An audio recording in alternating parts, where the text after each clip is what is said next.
Hey everybody, it's Westifer. Welcome to Male Cosplay Pinups Live! And we are just awaiting our friend Joe, who is going to be our Cosplay of the Week. Oh, I see him joining right now. There we go, there he is, there's Joe Pryde. Joe Pryde, there we go, going, there it is. Oh, connecting. Hopefully he pops in here. Hey! Hello! Pryde, what's up? Oh, what's happening? Oh, jeez. Uh-oh. There we go. Filter on there. A little filter situation. Right. Hi!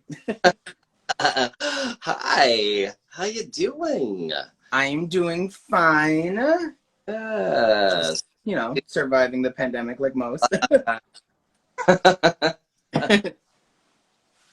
Well, you look cute as always. Give us a little look and a twirl of your... Oh, here. Let me just do this. What? Yes. Tell us about your look today, Joe. So this is the Battle of the Atom Wiccan costume that I made about 2 years ago. Minus the Eye of Agamotto, which he usually has, but my friend Revington Deshane let me borrow his, and I never got a chance to making my own, so you can just pretend it's like right there.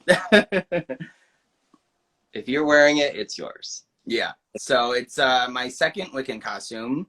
Maybe I'll be making a new one, depending on if Luciano Vererci, I think that's his last name. If he designs a new one, I'm probably gonna end up making that one. So, Joe, you are a Los Angeles-based cosplayer and co-host of the Titans Together podcast. So thanks for joining us today. We're glad to have you here. Yeah, no problem. It's been a crazy year, and this actually feels great to be back in costume. I haven't been in costume in so long. Have you been making stuff, though? I've been making artwork and working on the podcast. Cosplay doesn't really work with my current living situation just because we are in such a close space. Mm-hmm. But hopefully that'll change next month because we are moving. Yeah, we were just talking about in the green room, how you're moving to a new apartment. So that sounds like really on the horizon immediately, the most exciting thing going on with you, yeah?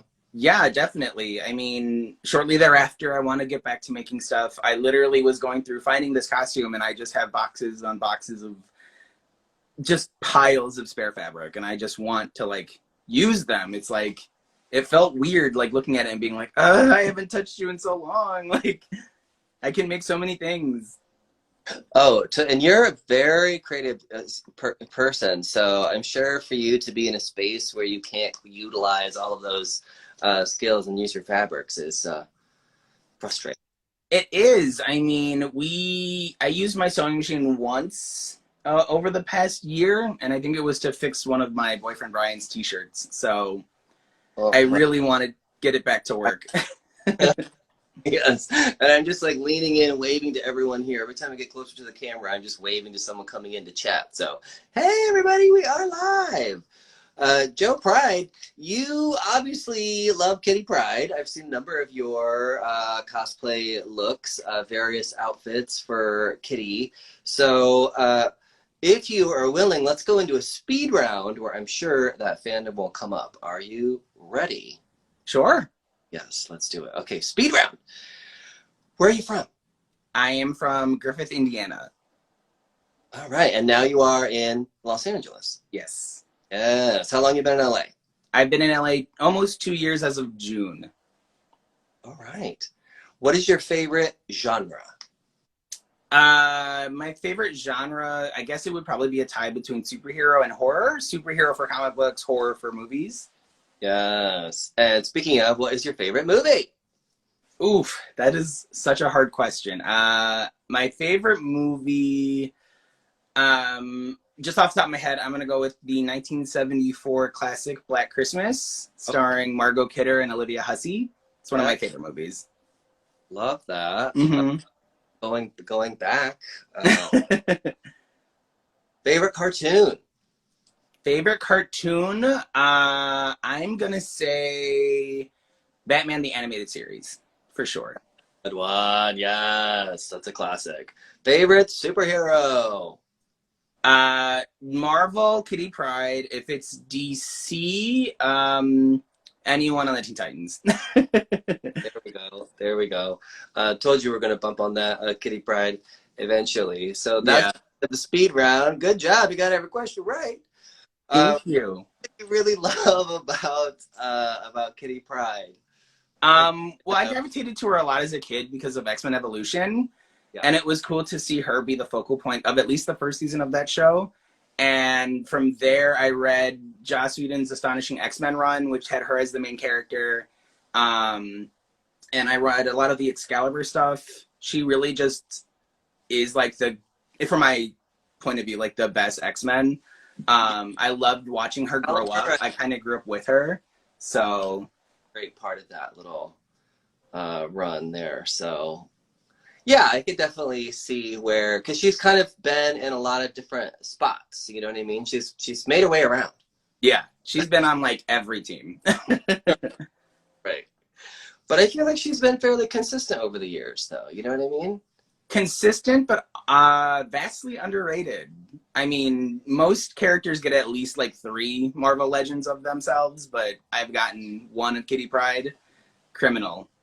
Yeah. Well, there you go. It's like being a Wonder Woman fan. Nope. Like, we don't have a TV show. We don't have art. We don't have a video game. You know, come on. All right, well, let's get into maybe a more, I don't know, cerebral question. If you were granted a superpower of your choice, what would it be? I mean, I might be biased in saying phasing, so I think right now I'm in a very like mystical mood, so it would be like something magic oriented. Mm-hmm. A lot of my favorite characters, not just X-Men, but outside of that, they're all kind of magic users. So like Wiccan's one of my favorite characters. Raven from Teen Titans is one of my faves. And I really like how comic books explore the magical side of lore and history, and so that would probably be my non-Kitty inspired answer. Magical. Well, you have obviously other fandoms outside of, well, I mean, you're a huge X-Men fan as well. Do you Very have much. favorite X-Men that you really get into? Favorite X-Men?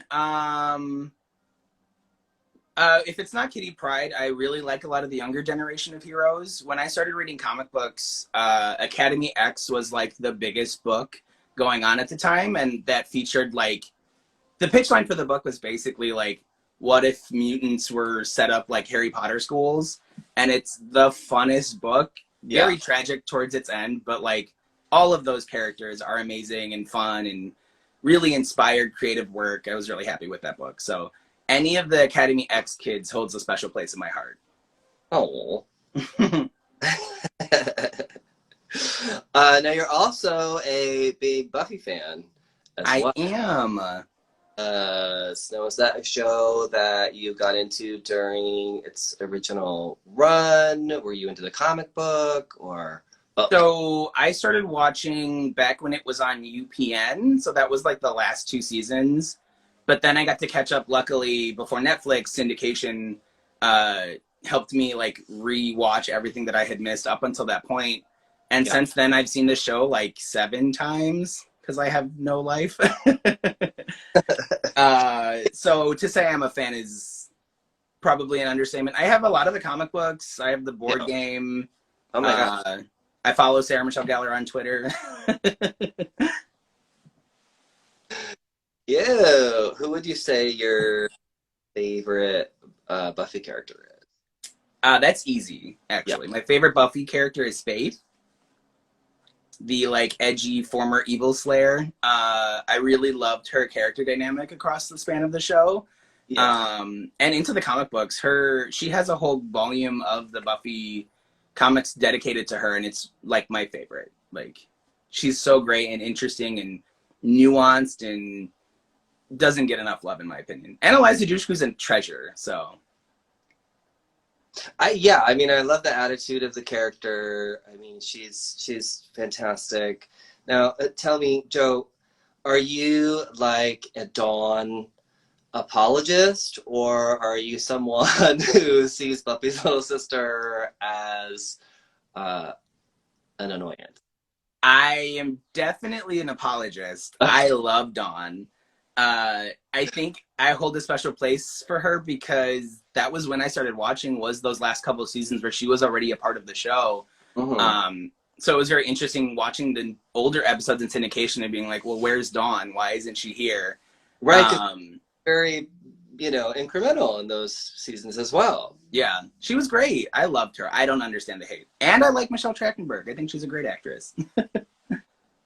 I think, there's just sort of that little sister aspect to it. She really was such a good little sister where you're like, yeah, for sure.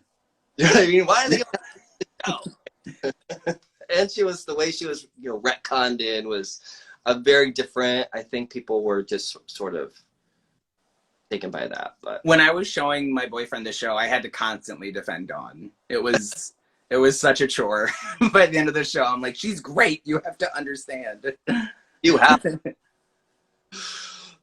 Yeah. I mean, she's kind of a brat, but what are you gonna do?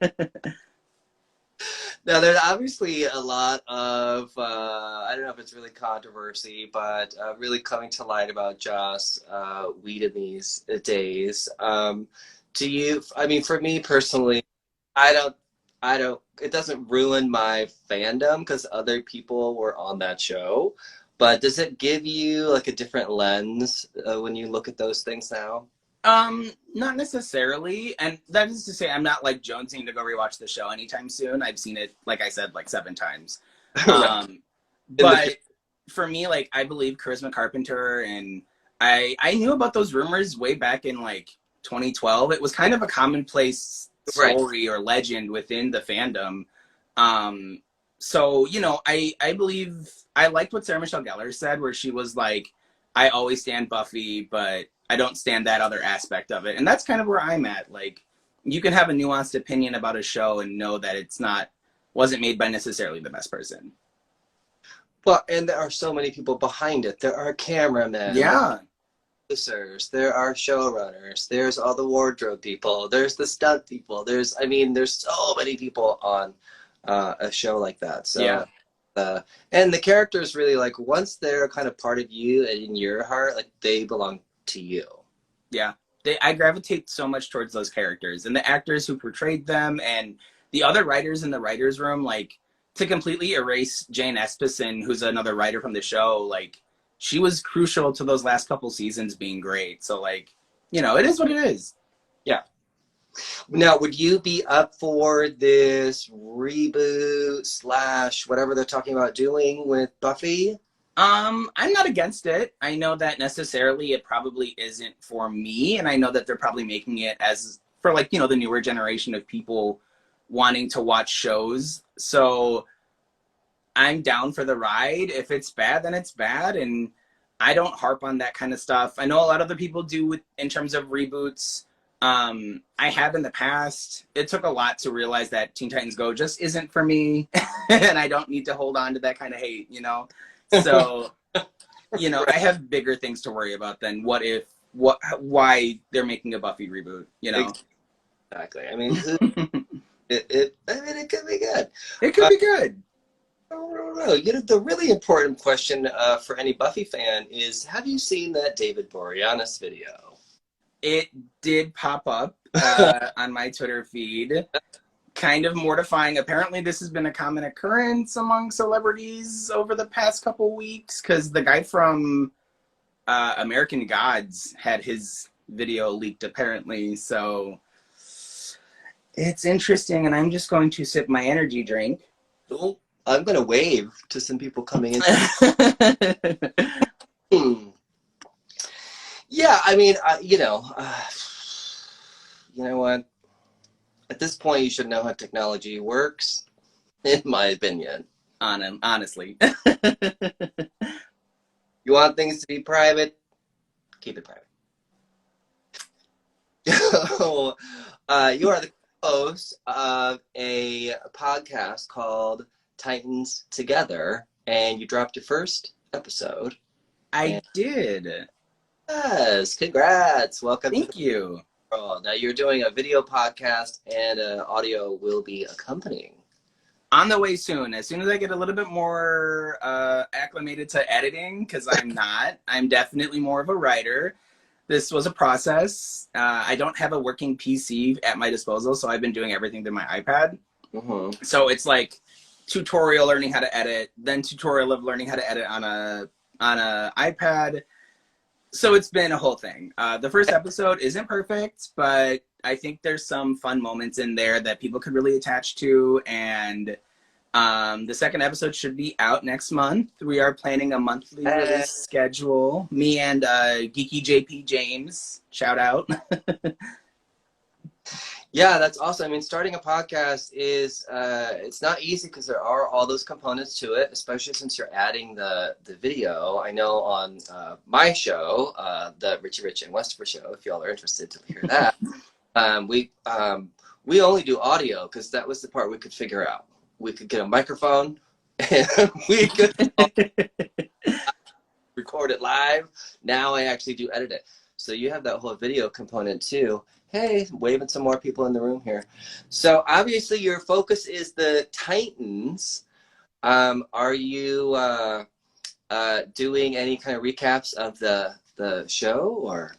I think eventually. So our whole thing is we're starting from the very beginning, sort of. We're starting from George Perez and Marv Wolfman's original run of the New Teen Titans, which kind of introduces a lot of the mainstay characters. So like Raven's first appearance is there, Starfire, Cyborg. Yeah. And then we're going to go all the way up until when the New 52 happens. And that's in like 2011. So we do have a ways away to go because we are a monthly. Yeah, it's going to be a minute. I almost thought about starting at the Golden Age. So like when the first Teen Titans first showed up. But James and I quickly agreed that like we would never get to like 2009. It would take years. Yeah. I mean, they're so, yeah. I mean, obviously the characters have been around for a very long time, and DC loves to sort of spin them in completely different directions and start things all over again from scratch.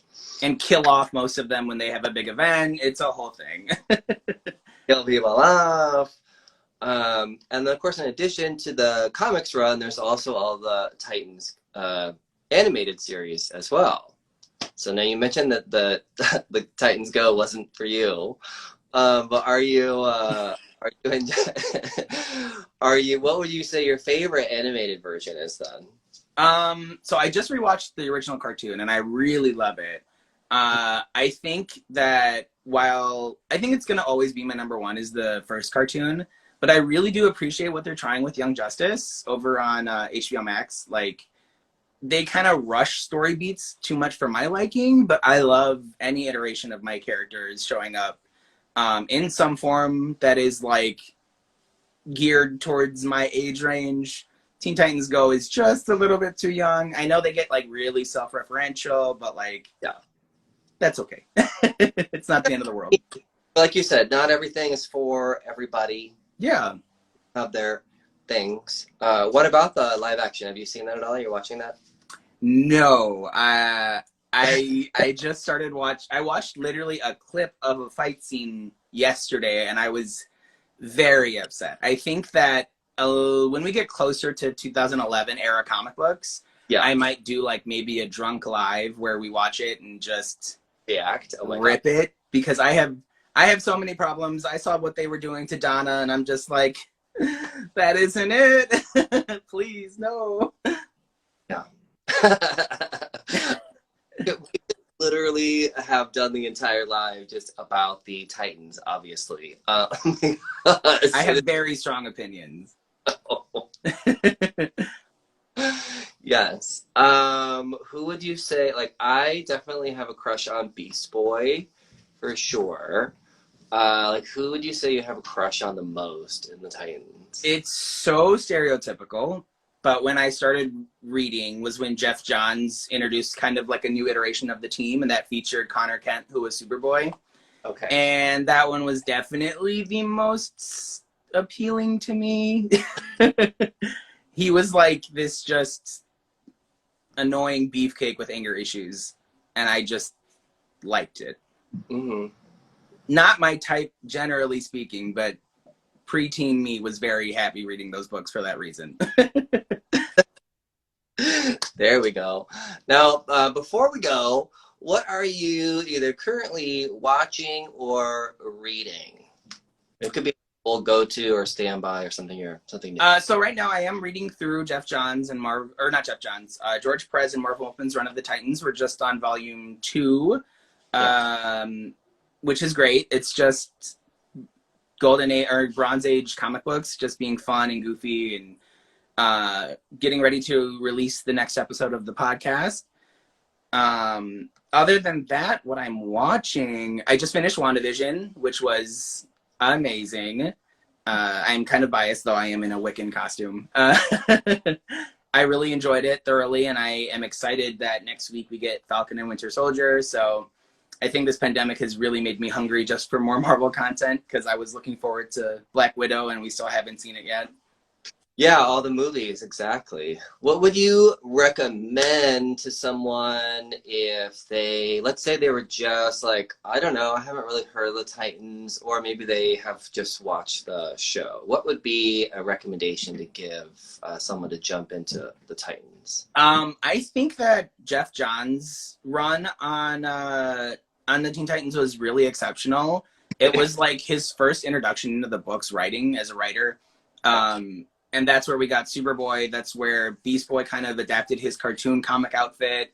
Mm-hmm. There's some really great stuff in there with Deathstroke and Raven coming back to life. It was a really good starting point for me growing up. So I think I can't help but recommend it. Of course. Like, we've really dialed in on like where, your like geekdom comes from. Kind of what very much. are like, they come together and they sort of stitch us into the patchwork geeks that we are. So right. Joe, I just wanted to thank you so much for joining us for the live. And of course, you can follow him on Instagram, Joe Pryde Cosplay. Make sure you're following me. I'm at the Westerfer, and of course, you can always catch my podcast every single week, Richie Rich and Westerfer Show. And make sure you're also following Titans Together. They just released their first episode, so you can catch up on that. You can give that a watch.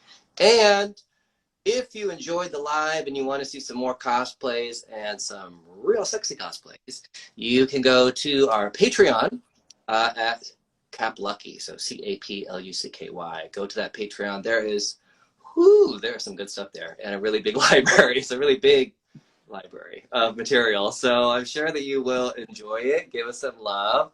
We're coming at you every week, and that's it for now. Until next time. Bye.